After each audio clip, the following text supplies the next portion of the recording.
Ayan, ayan, bangus oh. Bangus yan? Hindi. Ano yung isda yan? Sa ano, ito yung parang itsurang bangus. Masarap yan, hindi? Matinik. Ah, matinik. Hindi Yung naman mga- karpa. Hindi. Yan yung ano, ay, Sir, pwede hawakan mo? Itas mo. Ayan. Oh, matinik daw ito. Pero masarap, masarap yan. Oh, masarap daw yan. prito. Dito. Oh, O kailawan. pero matinik. Matinik. Oh, tas yung isa malaga. Biro mo, pwedeng parang kumbaga sa ako ni intercropping. May malaga, may bangus, may ang tawag diyan. Diwan. Sa Pangasinan sa amin, ano, bulan-bulan. Bulan-bulan. Asan na yung malaga? Asan na? Ayun. Ayun, may malaga doon. Ayan, malaga.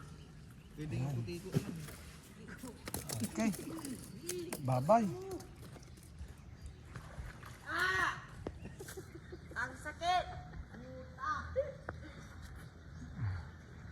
Ayun, nangangalap sila ng isda. Kung ano man yung ayun oh. Ayun oh.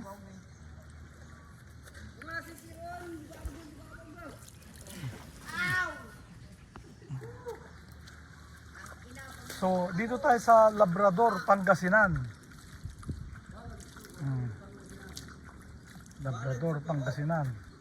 Maganda pala rito. Ang Labrador, Pangasinan, between Lingayen and Sual. Ano? Sual ba yung power plant? No. Oh, between ang Labrador, between Pangasinan and Dagupan and Sual. After Sual, Lingayen. Doon yung, after Sual is Alaminos. Doon ang mga 100 islands. Ano lang yung ilan? Sa Anda, Dasul. Dasol, Anda, Dasol. Ano yung dulo nun? Nung pagitan ng, anong boundary ng Sambales sa Pangasinan? Santa Maria. Infanta. Impantawa. Sambal sa Ten. Ay, sa Pulaya Ten. Pagkas ng Infanta, may Bulinaw pa. Impantawa.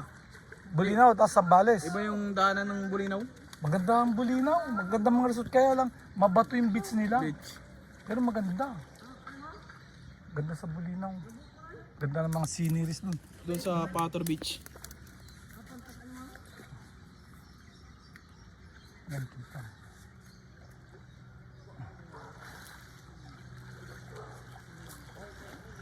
Okay. That's it. That's it. Let's eat di kitang, di malaga, and di bangus. Bye-bye.